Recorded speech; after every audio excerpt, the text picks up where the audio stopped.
I'm not gonna lie to you. I didn't think I was gonna have to post this video today. I genuinely wasn't even planning on recording a video. I didn't think that I was going to have to sit down and really talk about this. But not even the manner of which they lost. Obviously, penalties are a 50-50. It's a toss up. Anyone can win penalties. So it's not even a big deal. And Buemo shouldn't even care about the fact that he missed the penalty. Yes, they're out of a competition. Who cares? This is a deeper rooted situation. Something has to change. Um, I'm not saying sack Amarim. I think that's ridiculous to do it right now. And I see a bunch of people online saying that sack Amarim, Amarim out. You guys can't keep going through this funnel of trying different managers with different outlooks and different formations and stuff. Something has to change though. And I don't know what that's going to be. But the tactics, this experiment, I understand he doesn't want to change, but if you don't change, you're going to be gone. And we saw that with Ange. We saw that with Ange Postacoglu. And he changed for the better to try to win against United in the Europa League. And he outperformed Ruben Amorim that day. And he still lost his job. He was willing to change for one game. And it got the result that they needed, but he's gone. He doesn't have a job right now in the Premier League. And I don't want the same to be for Ruben because I think he genuinely can be a great manager in this league, but the formation, the setup, it's not working. This double pivot in the midfield, it's not going to work. They're two ghosts, and I think the only way it's ever going to work is if you have a top tier, high level midfielder like a Rodri or a Caicedo. You need somebody in that position that's going to dominate, win possession, dictate the game, and they don't have that. Their midfield's not strong enough to do that, and that's fine. I get he did it at Sporting, and he did it on European nights, but these aren't European nights. This isn't Sporting anymore.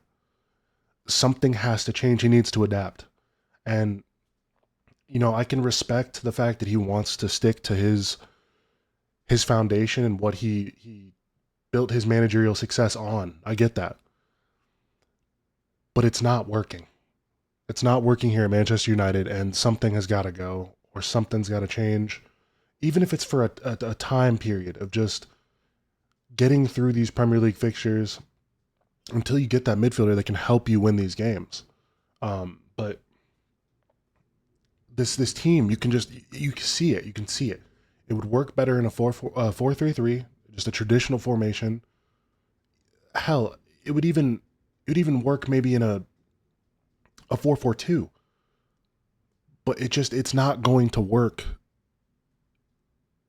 It's not going to. I don't see it working. I'm not even going to go to FOP Mob today and look at any of the lineups, the players. I don't need to see it. I don't know anybody who plays for Grimsby. I'd never heard of them until today. And I'm sure a lot of people hadn't heard of them until today. They're a League Two side.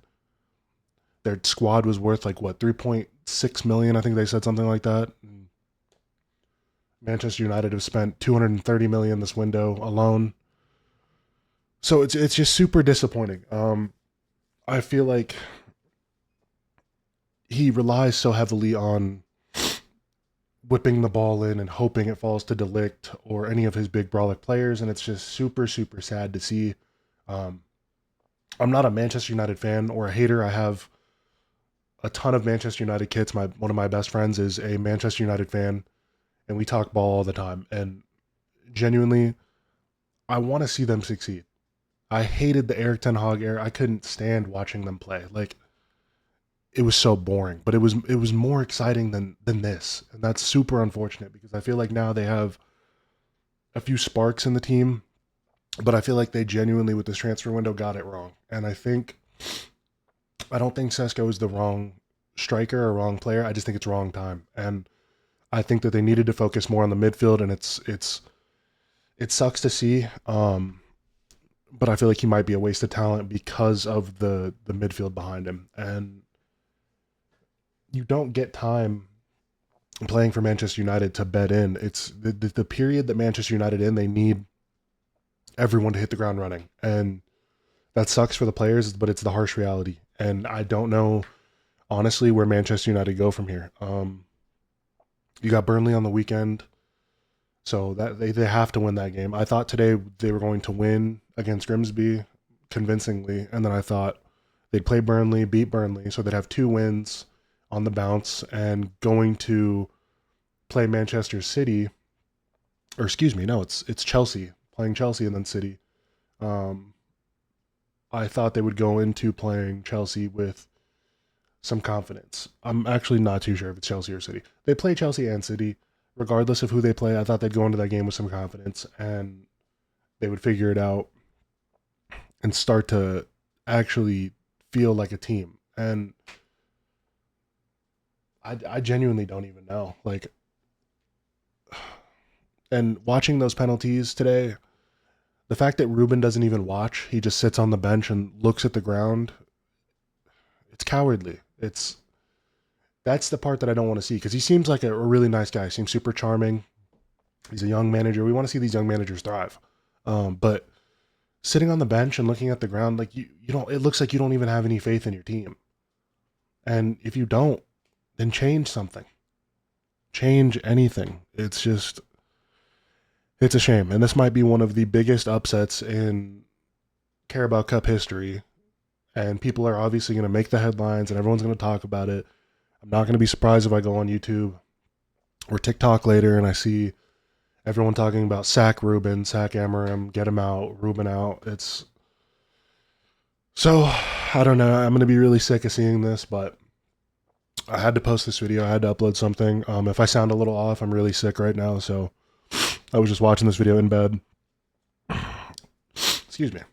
Watching this video in bed, or this game in bed, and I couldn't believe what I was watching.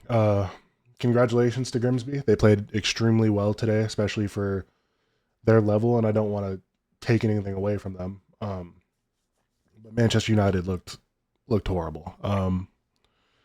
It looks like we're seeing the same stuff that we saw last season, and it's all reliant on this formation, and he's not going to change. I don't think. I think he's going to stick to his guns and he's going to hold out, which is super unfortunate because we know what comes with that, and I genuinely don't want to see him go. So, Manchester United fans, let me know, where does Ruben go from here? Are you Ruben in? Are you Ruben out?